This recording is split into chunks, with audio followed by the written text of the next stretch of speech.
मशाल चॅनलच्या स्पेशल रिपोर्टमध्ये आपणा सर्वांचं सहर्ष स्वागत. सापळा अँटी करप्शनचा भाग क्रमांक 3. आपण पहिल्या 2 भागांमध्ये अँटी करप्शनची रेड कशी पडते, घराची झाडाझडती कशी होते आणि जे काही तुमचे प्रश्न होते त्या प्रश्नांची उत्तर आपण शोधण्याचा प्रयत्न केला. आता पुढचा प्रश्न असा आहे की भ्रष्टाचार वाढत असतानाही अँटी करप्शनच्या रेड कमी का पडताय. अनेक प्रेक्षकांनी हा प्रश्न विचारलाय की मोठ्या प्रमाणावर भ्रष्टाचार वाढतोय, प्रत्येक कागदाला पैसे लागतात, कुठलंच प्रकरण असं नाही की ते पैसे घेतल्याशिवाय पूर्ण होतं आणि अक्षरशः अगदी गरीब माणसाकडून ही लाच घेतली जाते आणि तरीही अँटी करप्शनच्या रेड का पडत नाहीत. आम्ही या प्रश्नाचा शोध घेण्याचा प्रयत्न केला.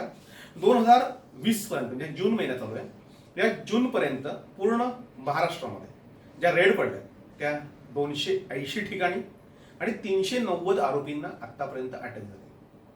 पूर्ण महाराष्ट्राच्या दृष्टीने हा आकडा खूप कमी आहे.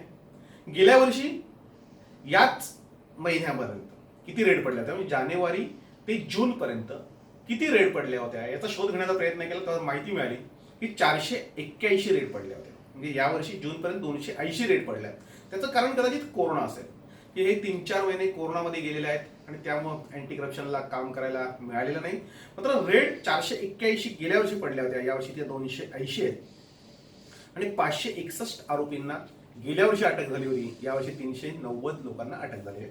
जवळजवळ -33% या वर्षीचं काम आहे आणि 141 रेड ह्या कमी पडलेल्या आहेत. त्याचं एकमेव कारण ते म्हणजे कोरोना. त्या 3-4 महिने अँटी करप्शनचं काम काहीसं थंडावलेलं दिसतंय. त्याच्यामध्ये दुसरं एक आम्ही शोध घेण्याचा प्रयत्न केला की ही अँटी करप्शनची रेड पडल्यानंतर यांच्या मालमत्तांचं काय होतं. म्हणजे मालमत्ता ज्या गोठवल्या जातात, जी आपण आधीच्या प्रश्नांमध्ये सांगितलं होतं की मालमत्ता जप्त केली जाते. जप्त केली गेल्यानंतर त्याचा जर तुम्हाला त्याचा अर्थ सांगता नाही आला, त्याच्या पावत्या तुम्हाला देता नाही आल्या की तुम्ही कशी ही प्रॉपर्टी कमावली हे जर तुम्हाला सांगता नाही आलं तर ती प्रॉपर्टी जप्त केली जाते आणि त्याच्यानंतर ती गोठवण्याचा जो निर्णय असतो तो महाराष्ट्र शासनाकडे असतो आणि शासनाकडे अशी एसीबीनी 12 प्रकरण पाठवले. अँटी करप्शन ब्युरोनी जवळजवळ 12 प्रकरण महाराष्ट्र शासनाकडे पाठवले आणि त्याच्यापैकी एकाही प्रकरणामध्ये कोणाचीही मालमत्ता गोठवण्यात आलेली नाही. 5,35,96,193 रुपयांची मालमत्ता गोठवा आणि 12 प्रकरणांमधली मात्र आतापर्यंत शासनाने ही मालमत्ता गोठवलेली नाहीये. एसीबीने त्यांच्याकडनं परवानगी मागितली, मात्र शासनाने अद्यापपर्यंत परवानगी दिलेली नाही. म्हणजे महाराष्ट्र शासनाने या भ्रष्टाचारांना म्हणजे अगदी पुरावे सिद्ध झालेले आहेत, सगळ्या गोष्टी झालेल्या आहेत आणि तरीही यांच्या मालमत्ता गोठवल्या गेलेल्या नाहीत. म्हणजे खरं कारण हे आहे की जरी अँटी करप्शनने कितीही चांगलं काम केलं, अक्षरशः ती एकंदरीत ती प्रोसिजर आहे आरोपी पकडण्याची ती खूप कठीण आहे आणि अशा परिस्थितीत आरोपी पकडल्यानंतर त्याला शिक्षा झाल्यानंतर त्यांच्या मालमत्ता गोठवण्याचा जो अधिकार आहे तो शासनाला आहे आणि शासन या भ्रष्टाचारांना पाठीशी घालते आणि म्हणून त्याचा भ्रष्टाचाराचा फारसा परिणाम ह्या अँटी करप्शनचा किंवा भ्रष्टाचारी कायद्यांचा पडताना आपल्यावर दिसत नाही. आता शिक्षा झालेले जी लोक आहेत त्यांना बडतर्फ करा म्हणून ही मागणी करण्यात आलेली आहे, मात्र ती मागणी ही आतापर्यंत मान्य झालेली नाही. जवळजवळ 86 लोकांना गेल्या या काही वर्षांमध्ये म्हणजे 2011 पासून ते आतापर्यंत शिक्षा झालेली आहे आणि त्यापैकी 46 प्रकरणं ही शासनाकडे प्रलंबित आहेत. त्याच्यामध्ये त्यांनी सांगितलंय की बडतर्फ केलेले जे लोकसेवक आहेत मी त्यांना बडतर्फ करावं कारण त्यांना शिक्षा झालेल्या आहेत. त्याच्यामध्ये विशेष ठाणे जिल्ह्यामधले 3 जण आहेत आणि त्यांना अद्यापपर्यंत बडतर्फ केलेले नाहीत. एक ठाणे जेलमधील शिपाई आहे, त्यांनी आरोपींना सुविधा देण्यासाठी किंवा इतर गोष्टी देण्यासाठी त्यांनी 5,000 रुपये लाच घेतली होती, त्याला पकडण्यात आले होतं, शिक्षा झाली होती 30/4/2019ला. अजूनही त्याचा बडतर्फीचा जो प्रस्ताव आहे तो शासनाकडे आहे, मंत्र्यांकडे आहे आणि मंत्रालयामध्ये गेल्यानंतर काय होतं ते माहितीच असतं. म्हणजे भ्रष्टाचार करताना पकडल्यानंतर पुन्हा भ्रष्टाचार करूनच सुटलं जातं हे वास्तव आहे मंत्रालयातलं. दुसरं आहे पोलीस शिपाई हवालदार, ज्यांनी पाण्याचा टँकर एंट्री फी म्हणून 1,000 रुपये घेतली होती, त्याला रंग्यात पकडलं होतं आणि त्याला शिक्षा झालेली आहे 17/5/19ला. त्याच्यानंतरही त्याला बडतर्फ करण्यात आलेला आहे. दुसरं एक पाणी पुरवठा विभागातली एक महिलेला पकडलं होतं, पंचायत समिती वसई. जिल्हा परिषद ठाण्याकडे हे प्रकरण प्रलंबित आहे. शाखा अभियंता ही महिला होती आणि तिने विहिरीच्या बांधकामाचे चेक देण्यासाठी 10,000 रुपये मागितले होते आणि तिला पकडून देण्यात आलं होतं. 19/1/2018ला तिच्या वर कारवाई झाली, शिक्षा झालेली आहे, तिला शिक्षा सुनावण्यात आलेली आहे. ठाणा जिल्हा परिषदेकडे परमिशन मागितली एसीबीनी की त्यांना बडतर्फ करावं, मात्र अद्यापपर्यंत त्यांना बडतर्फ करण्यात आलेलं नाही. पाणी पुरवठा विभागातली कामं कशी चालतात याचं एक सुंदर उदाहरण या चॅनलवर आम्ही दाखवलं होतं वाडा पंचायत समितीला. आता वसई पंचायत समितीमध्ये लाच घेताना पकडलेली शाखा अभियंता असतानाही तिला आतापर्यंत बडतर्फ केले नाही. आता ही अशी सगळ्या घटना घडल्यानंतर लोकांची मानसिकता बदलते आणि जर काहीच होणार नसेल तर आपण तक्रार का करायची, अँटी करप्शनकडे काय जायचं असा प्रश्न पडतो. आणि म्हणून अँटी करप्शनकडे जाण्याचं प्रमाण हे लोकांचं कमी आहे, म्हणजे खूप कमी प्रमाणात लोक जातात. त्याच्यापैकी जी कारणं शोधण्याचा प्रयत्न केला ती तुमच्या समोर ठेवतोय. पहिलं कारण आहे की इंग्रजांच्या काळापासून आपल्या मनामध्ये एक भीती बसून राहिली सरकारी नोकरांबद्दल, की सरकारी नोकरांच्या आपण जर विरोधात गेलो, कर्मचाऱ्यांच्या विरोधात गेलो तर आपल्याला त्रास होतो. ही लोक आपला कुठे काटा काढतील काही सांगता येत नाही. म्हणून सरकारी कर्मचाऱ्यांच्या मागे लागायचं नसतं असं काहीच लोकांच्या मनात भरलेलं असतं. उगीच झंझट नको, परिणाम त्याचे काय होतील असा लोक विचार करतात आणि म्हणून जे होईल ते सोचतात, भ्रष्टाचारावर टीका करतात, भ्रष्टाचारावर बोलतात, एखाद्या अधिकाऱ्याला शिव्या शाप देतात, मात्र अँटी करप्शनकडे जात नाही. कारण त्यांना परिणामांची जी पर्वा जी असते ती भोगायची नसते. म्हणजे परिणाम काय होतील आपल्यावर याचा त्यांना ते विचार करतात आणि फक्त विषय सोडून देतात. दुसरं एक महत्वाचं कारण आहे की आपल्याकडे अजूनही माणुसकी शिल्लक आहे. म्हणजे एका प्रकरणामध्ये माझ्याकडे एक ग्रस्त आले, त्यांनी सांगितले हा अधिकारी खूप त्रास देतोय, त्यांनी खूप वेळा पैसे घेतलेले आहेत आणि तरी पण तो काम करत नाही. त्याला सांगितलं अँटी करप्शनकडे जा. म्हणजे अँटी करप्शनकडे जायला काही हरकत नाही. मला तो विचार माझ्या मनात अनेकदा आला, पण त्याची बायका पोरं म्हणे रस्त्यावर गेली, त्याला मुली आहेत, मुलींची लग्न व्हायची आहे, त्याचा संसार मोडेल, त्याची प्रॉपर्टी जप्त होईल आणि त्याचा बदनामी खूप होईल. म्हणून मी तो विचार करतोय. पण आपलाच माणूस आणि आपल्याला जेवढा मोठ्या प्रमाणात त्रास देतोय त्यांनी खूप चांगलं समजून सांगितलं. म्हणजे अजूनही लोकांच्या मनामध्ये माणुसकी जिवंत आहे की बाबा त्याचं काय होईल. मात्र भ्रष्टाचार करणारा मग तो मात्र तो विचार करत नाही. म्हणजे अनेक मी प्रकरण बघितले, पोलिसांच्या प्रकरणामध्ये गुन्हा दाखल झाल्यानंतर लोकांनी घरातल्या बकऱ्या विकलेल्या आहेत, घरातले बैल विकलेले आहेत. म्हणजे अक्षरशः बायकोची मंगलसूत्र गळ्यात टाकून ना पोलिसांना पैसे दिल्याचं प्रकरण आम्ही बघितलेले आहेत. आणि तरीही ते अँटी करप्शनकडे जात नाही, कारण ते समोरच्या अधिकाऱ्याचा विचार करतात, ते त्याच्या बायका पोरांचा विचार करतात. मात्र लाच घेणारा हा कधीच समोरच्या बायका पोरांचा विचार करत नाही. म्हणजे आता खूप चांगलं उदाहरण सांगितलं की जी लोक गरिबीतून IAS IPS झालेली आहेत, MPSC UPSCच्या परीक्षा पास देऊन, ही लोक खूप गरिबीतून आलेली आहेत आणि त्यांची खूप चर्चा आता सगळ्या सोशल मीडियावर होते, TV चॅनल्सवर होते. मात्र हेच लोक गरिबीतून आलेले जेव्हा खुर्चीवर बसतात ना तेव्हा त्याच्यातले 90% लोक हे गरिबांना नाडणारे असतात, गरिबांच्या योजना हे हडप करणारे असतात आणि गरिबांच्या तोंडचा घास पळवणारे असतात. तेव्हा खूप वाईट वाटतं. आणि तरीही गरीब त्यांचा विचार करतो हे महत्वाचं. म्हणजे माझ्या समोर बसलेला ग्रस्त सांगत होता की माझं काम अडलेलं आहे, माझ्याकडून त्यांनी अक्षरशः लुटलेलं आहे, म्हणजे मला 2दा सावकाराकडून कर्ज घेऊन त्याला पैसे द्यावे लागले, पण मी त्याचा विचार करतोय की तो बर्बाद होऊ नये.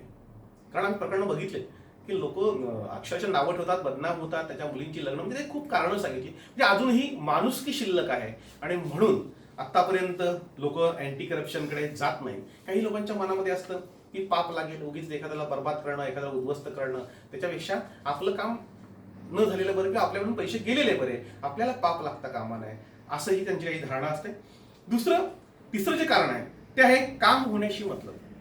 म्हणजे आपण जर पैसे दिले नाहीत तर आपलं काम रखडून ठेवलं जाईल, आपल्याला नको ते कागदपत्र आणायला लावले जातील, कायदे शिकवले जातील. म्हणजे बघा तुम्ही सरकारी कर्मचाऱ्यांना जर पैसे दिले नाही तर ते किती कागद आणायला होतात, हा कागद नाही, तो कागद नाही, अनेक चुका काढतात. आणि त्याच्यामुळं होतंय काय की काही कामं ही खोळंबून राहतात, रखडून जातात. आणि म्हणून हातोहात जर काम पाहिजे असेल तर त्यांना पैसे दिलेले बरे, मग अँटी करप्शनकडे कशाला जायचं. आणि समजा अँटी करप्शनकडे गेलो तर ते काम होईलच याची काय गॅरंटी, उलट ते काम रखडून राहील, अधिकारी आपल्यावर राग काढतील आणि म्हणून लोक काहीशी जायला घाबरतात. आपले धंदे होणार नाहीत, आपल्याला अडकवून ठेवलं जाईल आणि आपण पूर्ण उद्ध्वस्त होऊ. म्हणजे समोरच्याला उद्ध्वस्त करतानाच आपले धंदेही बंद होतील किंवा लोक काय सांगतील हा मोठा एक प्रश्न असतो आणि म्हणून लोक अँटी करप्शनकडे जायला तयार नसतात. चौथा जो मुद्दा आहे तो म्हणजे एकदा अँटी करप्शनची रेड पडली की ती केस कोर्टामध्ये जाते आणि कोर्टामध्ये सिद्ध करावं लागतं की यांनी लाच घेतलेली आहे. आता हे लाच घेतलेली सिद्ध करण्यासाठी जे साक्षी पुरावे गोळा करावे लागतात ते करणारे पुन्हा पोलिसच असतात. म्हणजे अँटी करप्शनकडे काही बाहेरची लोक नसतात, ती पोलिसांमधलीच असतात आणि हे लोक पुन्हा साक्षी पुरावे गोळा करतील की नाही किंवा साक्षी पुरावे नंतर फिरतील का किंवा पंच जे लोक असतात ते काही फिरतील का की त्याच्यानंतर जे तारखा पडतात वारंवार वारंवार कोर्टामध्ये जावं लागतं आणि कधी केसचा निकाल लागेल काहीच सांगता येत नाही आणि ह्या गोष्टीला लोक कंटाळलेली असतात. म्हणजे खरं तर ही कायदा प्रक्रिया सुधारायला पाहिजे. ज्याला भ्रष्टाचारातून पकडलेला आहे त्याला तात्काळ म्हणजे समजा 6 महिन्यामध्ये फास्ट ट्रॅक कोर्टामध्ये ठेवून आणि त्याला डायरेक्ट निलंबित बडतर्फ हे जे कायदे आहेत हे खरं तर बदलायला पाहिजे. म्हणजे अनेकदा हा अँटी करप्शनचा कायदा बदललेला आहे. मात्र तरीही त्याच्यामध्ये फारशी काही सुधारणा झालेली नाही. वर्षानुवर्ष हे केस चालतात आणि त्याच्यामधले बरेचसे लोक निर्दोष सुटतात आणि यांना शिक्षा होते. म्हणजे ठाणे जिल्ह्यातल्या 2011 पासून आतापर्यंत फक्त 3 लोकांना शिक्षा झालेली आहे आणि 3 लोकांना शिक्षा झाल्यानंतरही ते काही बडतर्फ झालेले नाही. ते ह्या अजूनही कामावरच आहेत. त्याच्यामुळे ह्या कोर्ट कचऱ्यांचा मनामध्ये लोकांची भीती आहे. त्याच्यानंतर पकडून जो देतो ना तो नेहमी एकटा पडतो. नेहमी बघा एखाद्या अँटी करप्शनची रेड पडते, ज्याच्यावर रेड पडलेली आहे त्याच्या बाजूने शेकडो लोक येतात. त्याचे नातेवाईक येतात, मित्रमंडळी येतात, सहकारी येतात, कर्मचारी येतात, अधिकारी येतात आणि जो पकडून देतो ना तो एकटाच असतो. त्यांनी काहीतरी वेगळंच केलं असं लोक भासवतात. त्याच्यानंतर त्यालाच सांगतात काय गरज होती, काम झालं असतं, आम्हाला सांगितलं असतं आम्ही केलं असतं आणि त्याच्यामुळं त्या माणसाला अपराध्यासारखं वाटतं. म्हणजे एखाद्या चांगली गोष्ट केल्यानंतर ही अपराध्यासारखं कधी वाटतं तर ते अँटी करप्शनमध्ये आपल्याला पकडून दिल्यानंतर. त्याच्यानंतर त्या समोरच्या माणसाला शिक्षा होईल याची कुठलीही गॅरंटी नसते. म्हणजे आतापर्यंतची सगळी जर प्रकरणं बघितली आणि एवढी सगळी मेहनत करून जर त्याला शिक्षा होणार नसेल तर उगीच अँटी करप्शनकडे का जा. त्याच्यानंतर ही नोकरी म्हणजे उद्या जर समजा आपण त्याला पकडून दिलं तर त्याची नोकरी जाईलच याची पण काही गॅरंटी नसते. म्हणजे बऱ्याचशा वेळा त्याला लगेच तात्काळ नोकरीवर घेतलं जातं. त्याला 2 दिवस 3 दिवस काय अटक झाली नाही तर तात्काळ त्याला नोकरीवर घेतलं जातं किंवा समजा निलंबित केलं. 2 दिवसाच्या वर तो जर अटक असला तर निलंबित करतात. तर निलंबित केल्यानंतरही त्याला अर्धा पगार चालू असतो आणि पुन्हा 6 महिन्यानंतर त्याला पुन्हा कामावर घेण्याची तरतूद असते. म्हणजे मग आपण काय मिळवलं असे अनेक प्रश्न लोकांच्या मनामध्ये पडतात आणि त्याच्यामुळं ह्या अँटी करप्शनच्या रेड कमी होतात आणि अँटी करप्शनच्या रेड कमी झाल्याने भ्रष्टाचार वाढतो. मित्रांनो प्रत्येक गोष्टीला 2 बाजू असतात. आपण जर त्या दोन्ही बाजू जर बघत राहिलो तर भ्रष्टाचार कधीही कमी होणार नाही. अँटी करप्शन हे खातं असं असतं तिथे काम करणारे अधिकारी एवढे प्रामाणिक असतात आणि एवढ्या चांगल्या पद्धतीने काम करतात. माझ्या आयुष्यामध्ये मी अशा अनेक अधिकारी बघितले की ते ह्या भ्रष्टाचार कमी व्हावा म्हणून सातत्याने प्रयत्न करत असतात, जनजागृती करत असतात. म्हणजे अँटी करप्शनची रेड पडेपर्यंत त्या माणसापर्यंत पोहोचवपर्यंत प्रचंड गोपनीयता पाळलेली असते या लोकांनी आणि ते प्रकरण सक्सेस व्हावं म्हणून त्यांनी जे प्रयत्न केलेले असतात ना ते पण अफाट असतात आणि हे सगळे प्रयत्न करूनही लोक जर विश्वास ठेवत नसतील, अँटी करप्शनकडे जायला जर घाबरत असतील तर आपल्याला भ्रष्टाचाराला सामोरं जावंच लागेल. मित्रांनो हा जर भ्रष्टाचार कमी करायचा असेल तर ह्या प्रत्येक महिन्यामध्ये 1-2 अधिकारी पकडून दिले पाहिजेत. कारण ही जी लोक आहेत ना प्रचंड मारलेले आहेत. म्हणजे जोपर्यंत मोठ्या लोकांकडून पैसे खायचे त्यामुळे आम्हालाही बरं वाटायचं की ठीक आहे मोठ्या लोकांकडून पैसे खात आहेत. मात्र आता त्यांचे हात गरिबांच्या खिशात जायला लागलेले आहेत. अक्षरशः जी लहान लहान लोक आहेत म्हणजे त्यांच्या घरी खायला नाही अशा लोकांकडूनही ते पैशांची मागणी करतात किंवा प्रकरणं मग प्रलंबित ठेवतात आणि त्याच्यानंतर त्यांना अगदी घरातल्या गाई बकऱ्या विकायला लावतात आणि पैसे खातात. म्हणजे भ्रष्टाचार हा प्रचंड फोफावलेला आहे. पण हे जर थांबवायचं असेल तर अँटी करप्शन शिवाय पर्याय नाही. प्रत्येक जिल्ह्यामध्ये अँटी करप्शनचं कार्यालय आहे, त्यांचे सगळ्यांचे फोन नंबर्स आहेत आणि तिथे अत्यंत चांगल्या प्रकारची वागणूक मिळते. म्हणजे खरं तर तुम्ही जर अँटी करप्शनच्या कार्यालयामध्ये गेलात आणि त्यांच्या जर प्रोसिजरमध्ये सगळ्या गोष्टी जर बसल्या तर रेड किती सक्सेस होते याचं अनेक उदाहरणं आपल्याला पाहायला मिळतात. आपण पुढच्या भागामध्ये बघूया की अँटी करप्शन कार्यालयात गेल्यानंतर ती रेड पूर्ण होईपर्यंत नेमकी कारवाई कशी होते.